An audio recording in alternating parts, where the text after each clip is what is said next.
Hello guys, welcome back to Star Galaxy channel. Today we are going to talk about PhD. तो सबसे पहले तो ये मैं बता दूं, अपने टाइटल तो पढ़ लिया हो किसके ऊपर हम बात करने वाले। तो ये मेरा ओपिनियन है, हो सकता है किसी का ओपिनियन अलग हो, आप लोगों में से कईयों का ओपिनियन मैच करे, कईयों का ना करे।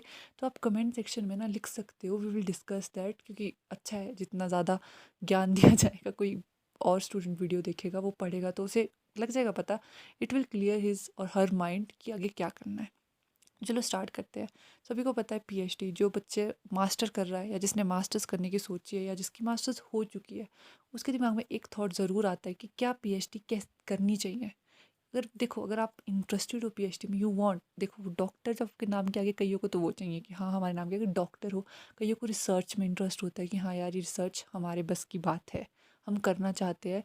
और ऐसा नहीं है, रिसर्च ओरिएंटेड जॉब्स बहुत है, यहाँ भी है। आप देखेंगे तो इंडिया में भी है, कई जगह आप research as a junior research fellowship काम कर सकते हो, प्रोजेक्ट्स पे काम कर सकते हो। आउट ऑफ इंडिया भी है, मतलब बाकी कंट्रीज़ में भी बहुत स्कोप है रिसर्चिंग का, अगर आप उस लेवल की रिसर्च करते हो।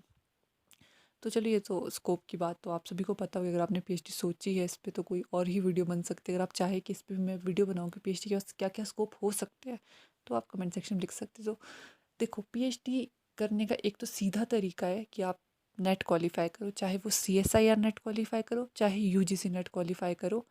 तो आप डायरेक्ट जो है पीएचडी कर सकते हो। जेआर विद जेआरएफ होना चाहिए। आप डायरेक्ट पीएचडी की कहीं भी किसी भी जगह पे एडमिशन ले सकते हो, जो भी जेआरएफ, मतलब ऑलमोस्ट सारी गवर्नमेंट यूनिवर्सिटीज़ हो गई या सेंट्रल यूनिवर्सिटीज़ हो गई, स्टेट यूनिवर्सिटीज़ हो गई, मानती है, सभी नेट जेआरएफ को मानती है। तो आप वहाँ पे एडमिशन ले सकते हो विदाउट एंट्रांस। काफ़ी जगह तो फिर भी एंट्रांस देना पड़ता है, ऑल दो यू आर क्वालिफाइड जेआरएफ। कुछ यूनिवर्सिटीज़ ऐसी है, बट मैक्सिमम में नहीं देना पड़ता। आप डायरेक्ट एडमिशन ले सकते हो अगर आपका नेट क्वालिफाई हो गया। बट यहाँ क्वेश्चन आता है, अगर हमारा नेट क्वालिफाई नहीं हो रहा, नेट इतना ईजी नहीं है, नेशनल लेवल एग्जाम है ऑफ कोर्स, वो चाहे साइंस फील्ड का है, वो चाहे नॉन साइंस फील्ड का है, तो इट रिक्वायर्ड हार्ड वर्क। कई बार क्वालिफाई नहीं होता, तो बच्चे क्या करते हैं, मान लो आपकी इसी साल एमएससी हो गई है, अब आपके पास यही क्वेश्चन है कि यार क्या करूँ मैं, कैसे करूँ, मेरा नेट तो क्वालिफाइड है नहीं, अगर मैं छोड़ दूँ तो 1 साल चली जाती है। क्योंकि पीएचडी खुद ही में देखिए, आप 3 से 5 साल की पीएचडी होती है, आपको 3 मिनिमम साल लगते ही है पीएचडी कंप्लीट करने में। ऑल तो 5 तक चला जाता है ये। तो अगर आप चाहते हो कि कोई टाइम वेस्ट ना हो, तो आप कर सकते हो कि किसी, अब गवर्नमेंट यूनिवर्सिटीज़, कई गवर्नमेंट और सेंट्रल यूनिवर्सिटीज़ ऐसी है, आप देख सकते हो, लिस्ट देख सकते हो आप, मतलब देखना, नेट पे चेक करना, इंटरनेट पे चेक करना। कई यूनिवर्सिटी ऐसी ज़रूर है जो आपको डायरेक्ट अपने एंट्रांस, उनके खुद के एंट्रांस होते हैं, खुद वो एंट्रांस लेती है और आप वहाँ एडमिशन ले सकते हो। उसके लिए ज़रूरी नहीं है कि आप नेट क्वालिफाइड हो, आप ज़रूरी नहीं है कि आप नेट विद जेआरएफ हो या फिर नेट हो, आप विदाउट नेट भी ले सकते हैं। आप, वो चाहे साइंस फील्ड है चाहे नॉन साइंस फील्ड है, ऐसी कई यूनिवर्सिटीज़ है जहाँ वो खुद अपना एंट्रांस लेती है, आपको वो क्वालिफाई करना होता है। उसके बाद कई जगह इंटरव्यूज़ भी होते हैं आपके प्रोजेक्ट रिगार्डिंग, कि आप किस प्रोजेक्ट पे जो है पीएचडी करना चाहते हैं, उसी बेसिस पे जो मार्क्स वगैरह कट ऑफ बनती है, तो आपको एडमिशन मिल सकती है। तो अगर आप वो क्वालिफाई कर लेते हो, if you are able to qualify the entrance of any state and government university for PhD, तो जाओ कर लो, फिर आप उसी के थ्रू पीएचडी कर लो। फिर ऐसा कोई ज़रूरी नहीं है, कंपल्शन नहीं है कि नहीं यार नेट नहीं है तो पीएचडी का काम क्या है।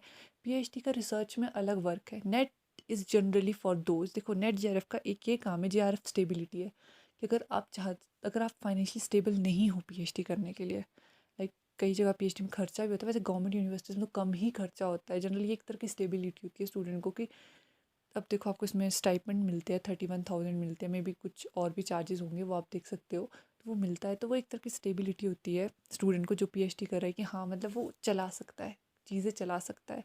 बाकी पीएचडी गवर्नमेंट यूनिवर्सिटीज़ में उतनी महंगी नहीं होती कि अफोर्ड, मैक्सिमम कर लेते हैं अफोर्ड बच्चे, कि अफोर्ड ना कर पाए, तो वो एक तरह की स्टेबिलिटी। बाकी नेट है, नेट तो आपको पता है ये लेक्चरशिप के लिए है।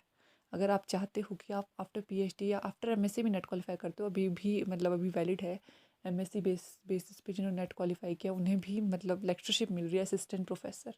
आप गवर्नमेंट कॉलेजेस हो गए, कई जगह प्राइवेट प्राइवेट कॉलेजेस हो गए, तो आप उसमें जो है थ्रू नेट कर सकते हो। तो वो नेट तो उसके लिए कंपलसरी है, क्योंकि अगर आपको प्रोफेसर लगना है एटलीस्ट गवर्नमेंट यूनिवर्सिटीज़ में, प्राइवेट तो चलो फिर भी रख लेती है, गवर्नमेंट यूनिवर्सिटीज़ में, उनके अंडर एफिलेटेड गवर्नमेंट कॉलेजेस में, तो आपको नेट चाहिए। बाकी पीएचडी के लिए ऐसा कहीं कंपल्शन नहीं होती कि आपको नेट नेट चाहिए ही चाहिए, क्योंकि कई जगह पे without net, only basis on the basis of entrance जो कंडक्ट करेगी यूनिवर्सिटी, उसके बेसिस पे भी एडमिशन मिलता है। आपको बस ऐसी यूनिवर्सिटी देखनी है, स्टेट यूनिवर्सिटी देखनी है। अब ऐसे नहीं कि हर कहीं चलेगी, जो यूनिवर्सिटी अच्छी होगी वहाँ पे जाओ और देखो। हो सकता है जी कई यूनिवर्सिटीज़ है, सेंट्रल है, स्टेट है, गवर्नमेंट है जो आपको एंट्रेंस बेस्ड में एडमिशन दे सकती है, तो वो पीएचडी ले लो, फिर टाइम क्यों वेस्ट करना है अपना, अपना टाइम सेव कर लो।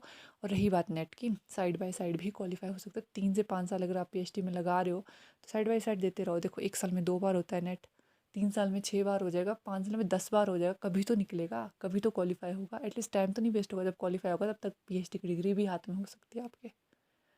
बाकी हाँ, जिनका नेट नहीं निकल रहा, जिनका एंट्रांस नहीं निकल रहा, तो उनको तो यही बोल सकती हूँ कि हार्ड वर्क करो, क्योंकि या तो फिर प्राइवेट यूनिवर्सिटीज़ बचती है। प्राइवेट यूनिवर्सिटीज़ कई ऐसी है, बहुत टॉप की यूनिवर्सिटीज़ है जहाँ पे रिसर्च वर्क बहुत अलग ही लेवल पे बहुत अच्छा चल रहा है, बट थोड़ी कॉस्टली है।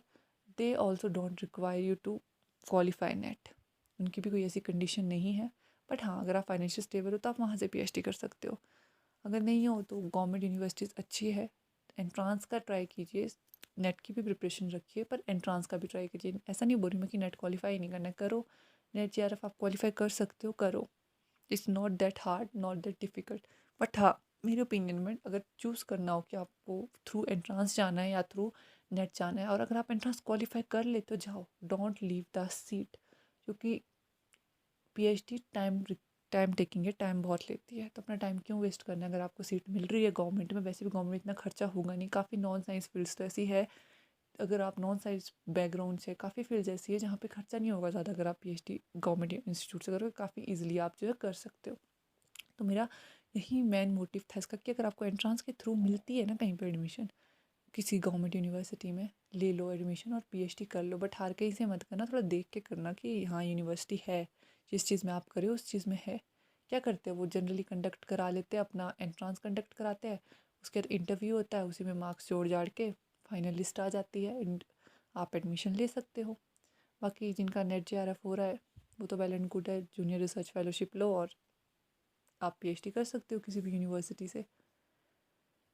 तो ये मुझे सिर्फ इतना ही बोलना था कि अगर आपने सोचा है, अगर आपके दिमाग में ये थॉट है कि हमें पीएचडी करनी, you want to do PhD in future, तो देख लो, आपको जहाँ से मिल रही है, अच्छी जगह से मिल रही है, अगर आप अफोर्ड कर सकते हो तो प्लीज़ करिए।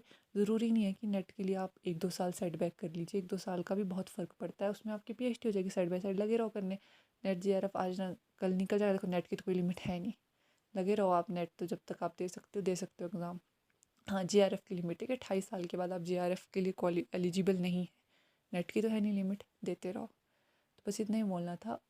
अगर आप लोगों को अच्छी लगे वीडियो, लाइक करो, शेयर करो, कमेंट करो, और all the very best for your future. Thank you so much for watching.